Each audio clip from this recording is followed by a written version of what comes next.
성부와 성자와 성령의 이름으로 아멘. 하늘을 우러러. 사랑을 하느님 아버지 뜻 안에서 스승이신 예수님과 도움이신 성령님과 사랑을 성모님과 성 요셉 아버지와 성미카엘 대천사와 하늘의 모든 거룩한 천사들과 성인들의 정구를 청하며 기도드립니다. 아버지, 오늘도 전 세계에서 아버지를 사랑하는 자녀들이 바쳤을 기도와 희생과 예물과 고통과 또 사랑과 아버지께만 드리고자 하는 많은 갈망들과 마땅히 받으셔야 될 권리, 이 모든 것들을 저희 사명이 예수님을 닮은 사제직이 되어 예수님과 어머니 하나 되신 성심을 통해 이 모든 것들을 아버지 대전 앞에 봉헌드립니다. 아버지 너그러이 받아주시어 조금이나마 상처받으신 마음에 위로를 받으시옵기를 갈망으로 저희가 청원드립니다. 또한 예수님과 어머니 매일 저희를 가르쳐 주시고 깨닫게 하시고 인도하시고 또 역겹고 더러운 것들을 발견하여 버릴 수 있는 은총으로 저희 사명과 저희들을 축복하여 주시는 사랑에 진심으로 감사드립니다. 예수님과 어머니 부디 딸을 기준에 근거한 사고방식이 저희의 내재적 사고방식이 되어 강물처럼 흐를 수 있도록 그리하여 예수님과 어머니께서 저희 안에서 사시는데 조금도 부족함이 없는 영혼들이 되기를 저희가 항상 갈망하오니 예수님과 어머니 저희들에게 저희 사명에 자비를 베풀어 주시옵소서. 또한 오늘도 아버지께 속한 자녀들이 전 세계에 흩어져 악과 맹렬히 싸우는 전사들로서 각각의 위치에서 많은 희생을 감수했을, 고통을 감수했을 그들을 아버지께서 가장 사랑하시는 그들을 또한 두 분의 하나 되신 성심을 통해 아버지 대전 앞에 봉헌드립니다. 아버지께 속한 이 인류의 마지막 남은 자녀들을 항상 아버지 대전 앞에 봉헌드리며 아버지께 청원드리오니 그들의 사고방식과 정신과 마음 안에 있는 진리와 다른 오해와 부작용을 말끔히 씻어주시고 깨닫게 하시고 없애버리시고 진리의 빛으로 가득 채워주셔서 오해와 부작용으로부터 벗어나 예수님과 어머니와 같은 정신세계를 구현할 수 있도록 그래서 악과 맹렬히 싸우는 전사요 투사들이 될 수 있도록 축복하여 주시옵기를 간곡한 갈망으로 청원드립니다. 이 모든 기도 우리 주 예수 그리스도를 통하여 비나이다. 아멘. 성부와 성자와 성령의 이름으로 아멘. 안녕하십니까. 하느님의 뜻 선교의 윤피아수녀입니다. 자, 오늘도 복음을 통해서 독서를 통해서 인류에게 가르쳐 주시는 아버지의 사랑 가득한 그 말씀 안에 담겨 있는 그 놀랍도록 아름다운 정신세계 여러분과 함께 학습해 보도록 하겠습니다. 2020년 12월 15일 대림 제3주간 화요일입니다. 제1독서 스바냐 예언서 3장 1절에서 2절, 9절에서 13절까지의 말씀입니다.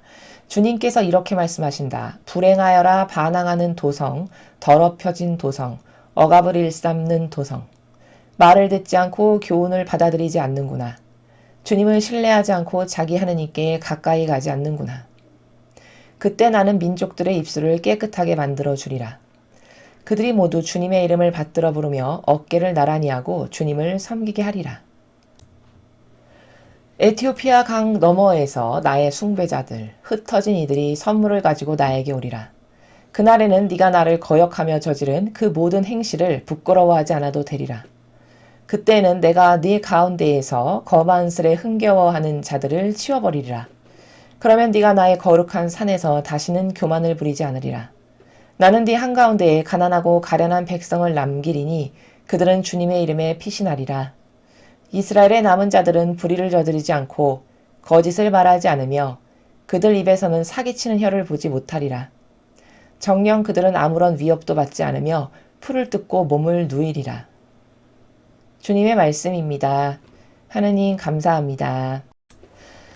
자, 오늘 스바냐 예언자가 이야기하는 나라는 어떤 나라냐? 결과론적으로 말씀드리면 새천년 왕국의 완성될 일을 지금 스바냐 예언자가 이야기하고 있습니다. 자, 구원의 시작이 예수님이 오신 거라면 그렇죠. 예수님이 오신 게 구원의 시작이죠. 아직 완성은 이루어지지 않았어요. 자, 그럼 완성은 언제 이루어질까요? 새천년 왕국이 되었을 때 이루어지는 것이죠. 바로 오늘 스바냐 예언자가 이야기하는 나라는 완성될 일에 대해서 이야기하고 있어요. 자, 그래서 결론적으로 새천년 왕국의 완성될 일에 대해서 이야기하고 있다라고 제가 관점을 먼저 제시해서 말씀드리는 겁니다. 자, 그럼 왜 그런지 하나하나 살펴보시죠. 불행하여라 반항하는 도성, 더럽혀진 도성, 억압을 일삼는 도성. 불행하대요. 왜? 일평생 주님께 반항만 하고 살았으니까. 계명을 지키길 했나? 그쵸? 하느님을 사랑을 하기를 했나? 매일같이 불평불만의 반역만 했잖아요. 그쵸? 더럽혀진 도성, 억압을 일삼는 도성. 도성이라는 것은 예를 들면 산이라고 우리가 말하기도 하고 성경에서 왕국. 하느님이 세우신 그 왕국의 백성들이 저렇게 변질되었음을 말씀하시는 것이죠. 그러니까 불행하다라고 하시는 거예요. 말을 듣지 않고 교훈을 받아들이지 않는구나. 주님을 신뢰하지 않고 자기 하느님께 가까이 가지 않는구나. 그랬죠. 이스라엘 백성이 한평생 그랬죠. 하느님의 말을 충직하게 따랐던 적이 거의 없었어요. 다 좀 잘했다 싶으면 금방 반역의 길을 들죠. 여러분, 가나안 땅에 들어와서 그 한평생 순종으로 했으면 잘 먹고 잘 살았을 텐데, 그 모세가 시나이산에 주님을 만나러 간 그 40일을 못 참잖아요. 그리고는 황소를 부어서 마시고 먹고 떠들고 난리를 피우죠. 그 인간의 꼴이 그 정도밖에 안 된다라는 것을 거기서 단적으로 볼 수 있는 겁니다. 얼마나 나약하며 얼마나 지속성이 떨어지는지, 얼마나 절대성이 없고 얼마나 지킬 것에 대한 관념이 없는지 거기 다 드러나죠. 그게 인류의 이때만 그랬을까요? 아니요. 한평생을 수천 년을 두고 인류의 반복적인 역사를 보세요. 그럼 지금을 봐. 자, 구약 시대에 그랬어요. 모세 시대에. 자, 그럼 예수님 오셨던 신약 시대는 말을 잘 들었냐? 똑같이 안 그랬죠. 오죽하면 내 아들을 보내면 그래도 대우해 주겠지. 이렇게 생각했는데 보냈더니 야, 저자가 상속자다 죽여버려라 해서 죽여버렸다라고 상정에 나오잖아요. 진짜 그렇게 했죠, 그들이.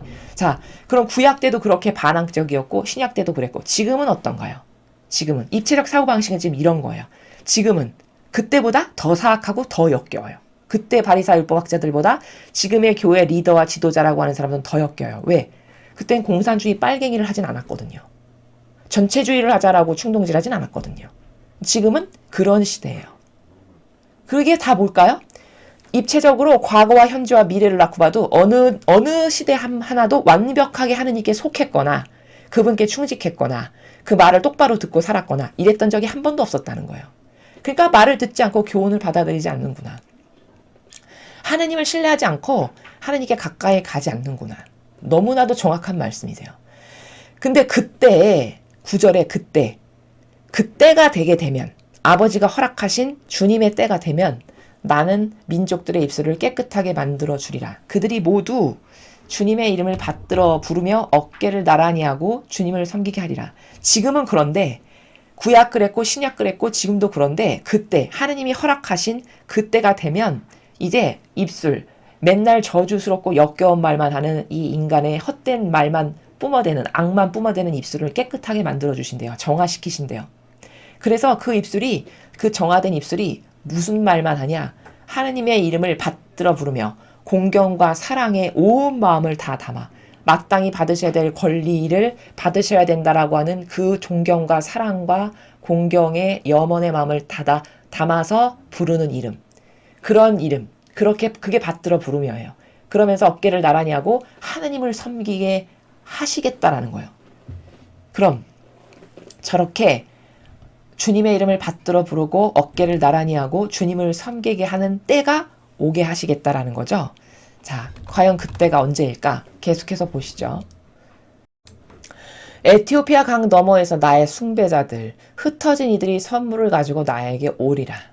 자, 그때가 되면, 그날이 되면 이제 이스라엘 백성 그들만이 아니라 전 인류, 에티오피아 강 너머에도 하느님의 숭배자들이 있다는 것은 뭘까요? 이방인들, 그들 중에서도 하느님을 사랑하고 경외하고 흠숭하고 공경할 그런 이들이 다 하느님께 다가오리라는 거예요. 그런 이들이 전 세계에 뿔뿔이 흩어져 있던 이들이 다 하느님께 다가오겠다라는 거죠. 그날에는 네가 나를 거역하며 저지른 그 모든 행실을 부끄러워하지 않아도 되리라. 왜 부끄러워하지 않아도 될까요? 그날이 되면. 왜? 다 용서받았으니까. 구원의 예수님의 희생으로 인한 구원의 완성을 말하는 거예요. 왜? 다 용서받았으니까. 심판도 끝나고 다 처단할 거 처단하고 지옥 갈 거 지옥 가고 천상에 갈 수밖에 없는 사람들 천상에 가고 이렇게 다 끝나고 용서받을 거 다 용서받았으니까. 그때는 내가 네 가운데서 거만스레 흥겨워하는 자들을 치워버리리라. 자, 거만스럽게 마치 하느님처럼 자기가 뭐라도 되느냐, 신처럼 우뚝 솟은 손처럼 산처럼 행세하며 살았던 이런 거만스럽고 흥청망청했던 것들 다 치워버리신대요. 다 심판해서 없애버리실 거라는 거예요. 그러면 네가 나의 거룩한 산에서 다시는 교만을 부리지 않으리라. 자, 여러분, 인류가 지금까지 교만 부리지 않고 하나님께 완전히 속했던 적이 없어요. 제가 지금 구약 때 없었죠. 신약 때 그랬던 적 있나요? 그랬으면 이스라엘이 1800여 년 동안 나라 없이 떠돌질 않았겠죠. 반향을 똑바로 했으면. 없었어요. 지금 시대는 하나님께 완전히 속해서 완벽하게 하나 되고 용해되고 일치해서 하나님이 다스리시는 시대 한 번도 겪어보지 못했어요. 인류는. 그럼 뭐죠? 미래에 있을 시대를 말씀하시는 거예요. 이렇게 교만을 부리지 않는 사람, 교만을 부리지 않는 세력으로 완성된 시대 한 번도 겪어보지 않았다는 거예요. 인류가. 근데 이런 날은 온대요. 그럼 언제야? 새천년 왕국을 말씀하시는 거라는 거예요. 그래서 이게 지금 10절, 11절 이런 그 모든 행실을 부끄러워하지 않아도 되리라. 왜? 다 처단할 거 처단하고 지옥 갈 거 지옥 가고 연옥 갈 거 연옥 가고 천국 갈 거 다 골라내고 용서받을 거 용서받고 다 끝나니까. 그렇지만 아직 이런 날 한 번도 와본 적 없다는 거예요. 인류 역사상. 마찬가지 이 후미도요. 나는 네 한가운데 가난하고 가련한 백성을 남기리니 그들은 주님의 이름에 피신하리라. 자기 뜻으로 아무것도 할 수 없는 사람이 가난한 사람이에요. 가련한 백성이 뭐예요? 무엇 하나 주장할 권리가 보장되지 않을 만큼 그렇게 낮춰진 백성. 가난하다는 건 자기 뜻으로 아무것도 할 수 없는 이런 백성을 남기신대요. 요렇게 하느님만 갈망하고 하느님만을 의탁하고 자기 힘으로 자기 뜻으로는 아무것도 할 수 없는 이런 백성. 이런 사람들. 그들이 주님의 이름에 피신하게 된대요. 하느님의 이름에, 즉 하나 되신 성심 안에, 성심이 중요시되는 시대는 지금이에요. 그래서 아버지께서는 마라나타 메시지에서 얘들아 성심에 봉헌해라, 성심에 의탁해라, 성심이 피신처다, 마지막 시대 유일한 피난처다 이렇게 말씀하시거든요. 즉 주님의 이름에 피신하리라. 이렇게 가련하고 가난한 하느님만을 믿고 하느님만 의탁하고 하느님밖에 아무것도 없고 권리도 맨날 짓밟히고 자기 뜻대로 아무것도 할 수 없는 이런 하느님께만 속한 가련한 사람들, 이 사람들은 주님의 성심 안에서 피신하고 보호가 될 거라는 거예요. 역시 마지막 시대, 지금을 말씀하시네요. 이스라엘에 남은 자들은 불의를 저지르지 않고 거짓을 말하지 않으며 그들 입에서는 사기치는 혀를 보지 못하리라. 자, 이스라엘에 남은 자들이 누굽니까? 맨날 마라나타에서 아버지께서 나의 남은 소수의 자녀들아 하시는 그 하느님께 속한 백성. 그게 이스라엘의 남은 자들이에요. 과거 망한 이스라엘의 그 남은 백성이 아니고 지정학적 위치의 이스라엘을 말씀하시는 게 아니고 이스라엘 그러면 본질의 저 이스라엘이라고 갖고 있는 뜻이 뭐냐면 하느님께 속한 백성 이 말입니다. 하느님께 속한 남은 자들은 더 이상 불의를 저지르지도 않고 거짓을 말하지도 않고 입에서 사기치는 혀를 보지 못하리라. 여기 그럼 공정과 정의와 하느님의 설정하신 설정값의 경계만 강물처럼 흐르는 시대네요. 이런 시대 한 번도 살아보지 못했죠. 아직 인류가. 사기치는 혀를 보지 못한 시대가 언제예요? 한 번도 이런 적 없었어요. 그러니까 새천년 왕국이 되면 이런 세상이 된다는 것을 지금 스바냐 예언자를 통해서 아버지께서 말씀하시는 거예요. 지금 여기 말씀하시는 이 모든 내용은 예수님이 오셔서 구원하실 스타트를 끊으셨고 그 스타트 때부터 완성에 이르는 구원의 완성에 이르는 새천년 왕국의 그 시점에 이룩할 나라, 건설될 세상을 말씀하시는 거다라는 겁니다. 정녕 그들은 아무런 위협도 받지 않으며 풀을 뜯고 몸을 누이리라. 풀밭에 풀 뜯으면서 몸 누이고 있어도 아무런 위협도 받지 않고 어떤 누가 와서 거기서 위협하거나 나를 죽이려는 강도가 있거나 그런 것 하나도 받지 않는 그런 세상, 그런 시대. 그렇게 공정과 정의와 따라야 될 규칙과 질서와 경계값이 명확하게 지켜지는. 그래서 왜 뭐 독사에 손을 넣어도 다치지 않고 뭐 암소와 사자가 같이 뛰어놀고 이런 복음이 있죠. 바로 그게 새천년 왕국을 말씀하시는. 지금까지 한 번도 그런 시대를 겪어보지 못했잖아요. 그 악의 세력으로 대변되는 것과 선의 세력이 공존해서 같이 산다라는 말씀이잖아요. 그건 뭘까? 거긴 따를 규칙과 절대값이 정확히 있어서 어느 것도 피해주지 않고 그 질서에 의해서 명확하게 다스려져서 살아가는 세상을 말씀하시는 거예요. 그게 아직 안 왔단 말이죠. 스바냐 예언자도 지금 그렇게 앞으로 이런 세상, 사기치는 혀도 없고 거긴 진실밖에 없고 사실밖에 없고 불의를 저지르는 사람 아무도 없고 거짓을 말하는 사람 뭐 찾아볼래야 찾아볼 수 없는. 그래서 그냥 풀 뜯고 몸을 풀밭에 누이면서 아주 마음 편하게 있어도 아무런 위협받지 않는 이런 세상이 온다라는 거예요. 그 이스라엘의 남은 자들에게는 하느님께 속한 끝까지 다니엘과 같은 정신으로 아버지께만 충직한 하느님께 속한 나머지 백성. 그들은 저런 세상의 주인공이 된다는 겁니다. 자, 그래서 지금 오늘 우리가 함께 읽은 스바냐 예언서는 새천년 왕국에 대해서 이 예언자를 통해서 말씀하시는 거다라는 것을 확인할 수 있었습니다. 자, 계속해서 오늘 주신 복음 말씀 함께 보시겠습니다.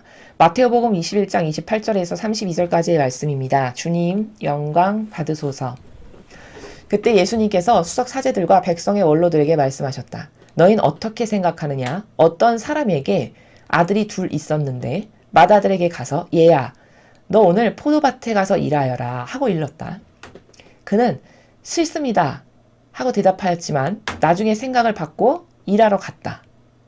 아버지는 또 다른 아들에게 가서 같은 말을 하였다. 그는 가겠습니다 아버지 하고 대답하였지만 가지는 않았다. 이 둘 가운데 누가 아버지 뜻을 실천하였느냐? 그들이 맏아들입니다 하고 대답하자 예수님께서 그들에게 말씀하셨다. 내가 진실로 너희에게 말한다. 세리와 창녀들이 너희보다 먼저 하느님의 나라에 들어간다. 사실 요한이 너희에게 와서 의로운 길을 가르칠 때 너희는 그를 믿지 않았지만 세리와 창녀들은 그를 믿었다. 너희는 그것을 보고도 생각을 바꾸지 않고 끝내 그를 믿지 않았다. 주님의 말씀입니다. 그리스도님 찬미합니다.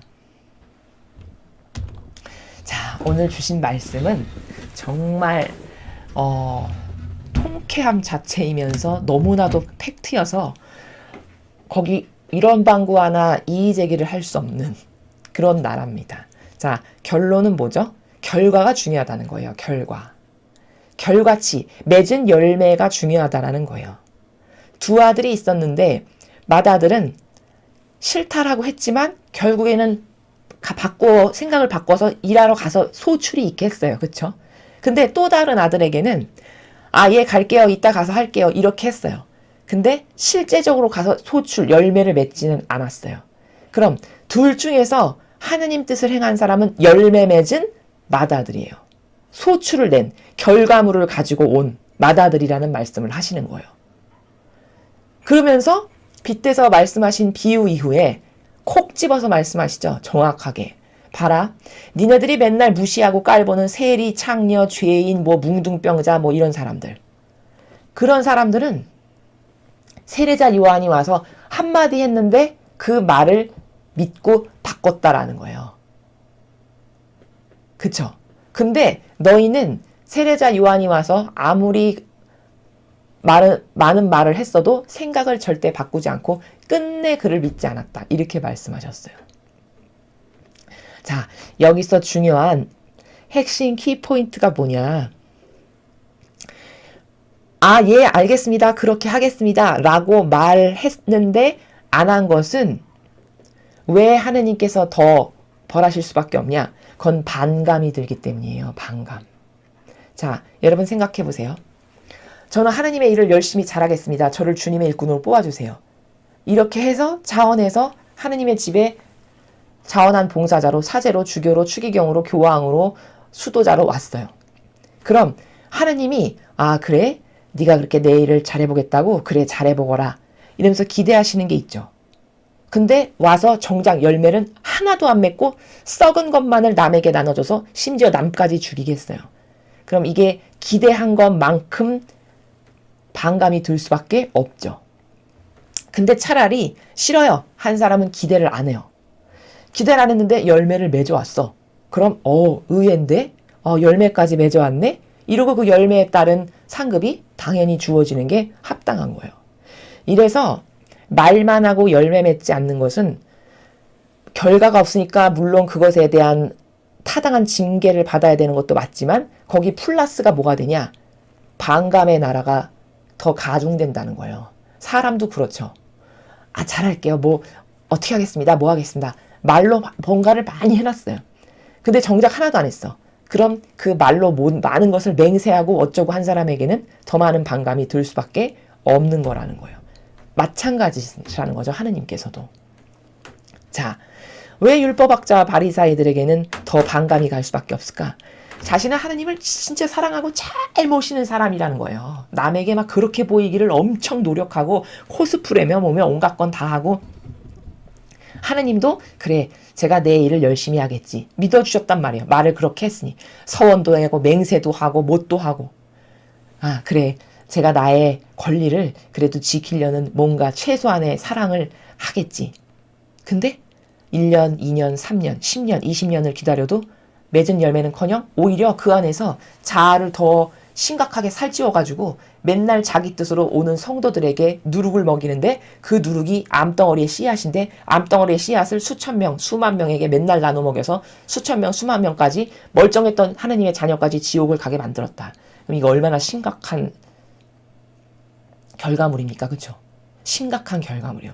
그가 맺은 그 결과물대로 평가를 받을 수밖에 없다는 거예요. 아무리 무슨 번드르란 말을 얼마나 많이 했던 간에. 게다가 반감까지 플러스 알파로 더 사요. 왜? 잘해보겠다라고 온갖 가머니설과 좋은 말로 유려한 표현과 교묘한 술책으로 하느님께 온갖 맹세는 다 했는데 하나도 맺은 게 없어. 그런 반감이 플러스로 든다는 거죠. 오늘 하신 말씀은 바로 그겁니다. 그래서 성경의 다른 부분을 보면은 네가 아무리 이렇게 살았지만 회개하고 뉘우쳤어. 그래서 아버지께 이런 열매를 맺게 해드렸어. 그럼 너는 네가 행한 대로 간다. 라고 구약에서도 말한 데가 있어요. 이게 다 뭘까? 그렇게 하느님께 어떤 열매를 맺어서 실제적으로 사랑의 열매를 내가 하느님을 사랑해서 이런 것을 아버지께 희생으로 고통을 사랑해서 이걸 아버지께 드립니다라고 하는 이 실제적 결과치가 중요하다는 거예요. 게다가 자원한 봉사자라는 것은 서원을 했다라는 것은 정말 좋은 겁니다. 본질적으로는. 정말 가치 있는 거고 정말 고결한 거고 정말 하느님께 반향을 잘하면 엄청난 기쁨을 드리는 게 서원이에요. 그렇지만 서원을 했는데 그 값을 못한다. 마땅히 해야 될 직분과 직무에 해당하는 소출을 없는 삶을 산다. 그럼 이게 하느님께 더 큰 역겨움을 드리는 반작용이 차라리 세상에서 아무것도 모르지만 겸손하고 소박하고 착하게 본분의 일을 성실하게 하면서 어려운 이웃을 도와준 사람보다 못해요. 왜? 기대치가 있으시니까. 왜? 많은 것을 고백하고 말로 했고 약속했고 뭘 드리겠다 한 이게 있어서. 그래서 나는 하느님께 말로만 맨날 뭘 하겠습니다 이런 사람인가, 아니면 희생과 고통을 사랑해가지고 그 희생과 고통의 결과물을 드리는 사람인가, 스스로 잘 점검하고 따져보고 개선해야 된다라는 것을 여러분에게 말씀을 드립니다. 이상으로 2020년 12월 15일 대림 제3주간 화요일 복음회설을 마치겠습니다. 감사합니다.